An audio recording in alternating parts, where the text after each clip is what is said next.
আকাশবাণী কলকাতা গ্রামীণ সংবাদ পড়ছে ধৃতি সেন শর্মা। লোকসভা নির্বাচনে সপ্তম তথা চূড়ান্ত দফার ভোটের জন্য মনোনয়নপত্র প্রত্যাহারের সময়সীমা আজ শেষ হয়েছে। এই দফায় পশ্চিমবঙ্গের 9টি সহ মোট 57টি আসনে 1 জুন ভোট গ্রহণ। এই রাজ্যের আসনগুলি হল কলকাতা উত্তর ও দক্ষিণ, যাদবপুর, ডায়মন্ড হারবার, মথুরাপুর, জয়নগর, বারাসাত, বসিরহাট এবং দমদম। একই সঙ্গে বরানগর বিধানসভা আসনের উপনির্বাচনেও ওই দিনই ভোট নেওয়া হবে। এদিকে পঞ্চম দফার ভোটের জন্য প্রচার শেষ হচ্ছে আগামীকাল। এই দফায় বনগাঁ, ব্যারাকপুর, হাওড়া, উলুবেড়িয়া, শ্রীরামপুর, হুগলি, আরামবাগ এই 7টি আসনে সোমবার 20 মে ভোট নেওয়া হবে।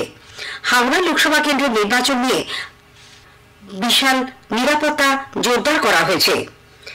পঞ্চম দফায় 613 কোম্পানি কেন্দ্রীয় বাহিনী ভোটের কাজে মোতায়েন করার কথা জানানো হলেও রাজ্যে বর্তমান আইন শৃঙ্খলা পরিস্থিতির কথা বিবেচনা করে আরো 37 কোম্পানি বাহিনী আনা হচ্ছে। এর 20 কোম্পানি মণিপুর এবং 17 কোম্পানি মধ্যপ্রদেশ থেকে আসবে। এদিকে নির্বাচন কমিশন ষষ্ঠ দফার ভোটে পূর্ব ও পশ্চিম মেদিনীপুর জেলার উপর কড়া নজর রাখছে। ভোটের আগে ও পরে এই দুই জেলায় অপ্রীতিকর ঘটনার আশঙ্কা রয়েছে বলে আগাম খবরের ভিত্তিতেই কমিশনের এই সতর্কতা। উপনির্বাচন কমিশনার নীতিশ ব্যাস ভোটের দিন এবং তার আগে ও পরে ওই দুই জেলায় কোন রকম অশান্তি এড়াতে উপযুক্ত ব্যবস্থা গ্রহণের জন্য মুখ্য নির্বাচনী আধিকারিককে নির্দেশ দিয়েছেন। 25 মে ভোটের দিন ওই দুই জেলায় কোন রকম গন্ডগোল হলে তাৎক্ষণিক ব্যবস্থা নিতে হবে, সঙ্গে সঙ্গে পাঠাতে হবে কুইক রেসপন্স টিম। এদিকে নির্দেশ পাওয়ার পর মুখ্য নির্বাচনী আধিকারিক আরিজ আফতাব আজ ওই দুই জেলার শাসক এবং পুলিশ সুপারদের সঙ্গে জরুরি ভিত্তিতে বৈঠক করেন।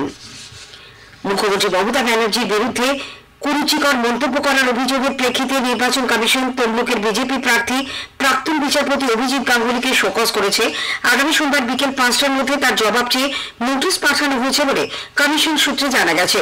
নির্বাচন কমিশনের নোটিশে জানিয়েছে অভিজিৎ বাবু গত বুধবার এক জনসভায় মুখ্যমন্ত্রীর নাম করে যে বক্তব্য রেখেছেন তার স্বাধীনতার সীমা লঙ্ঘনকারী ও কুরুচিকর। ভোট পর্ব চলাকালীন এই ধরনের বক্তব্যে নির্বাচনী আচরণ বিধিও ভঙ্গ হয়েছে।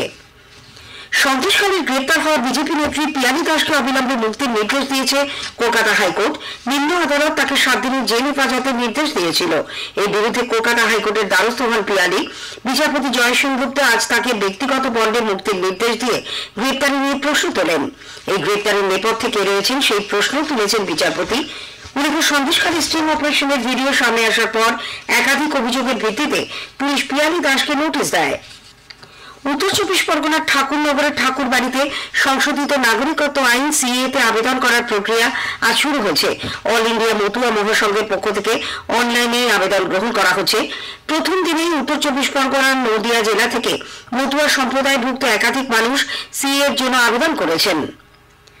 জলপাইগুড়ির বৈকুণ্ঠপুরে জ্বালানি সংগ্রহ করতে গিয়ে হাতির আক্রমণে এক মহিলার মৃত্যু হয়েছে।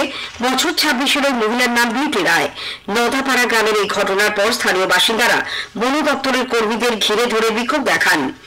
এদিকে মালদায় গতকাল বজ্রাঘাতে 12 জনের মৃত্যুর ঘটনায় জেলা প্রশাসনের পক্ষ থেকে পরিবার পিছু 2 লক্ষ টাকা আর্থিক সাহায্য দেওয়ার কথা ঘোষণা করা হয়েছে। রাজ্যের মন্ত্রী সাবিনা ইয়াসমিন আজ মৃতদের বাড়ি বাড়ি গিয়ে পরিবারের সদস্যদের সমবেদনা জানান। গ্রামীণ সংবাদ শেষ হলো।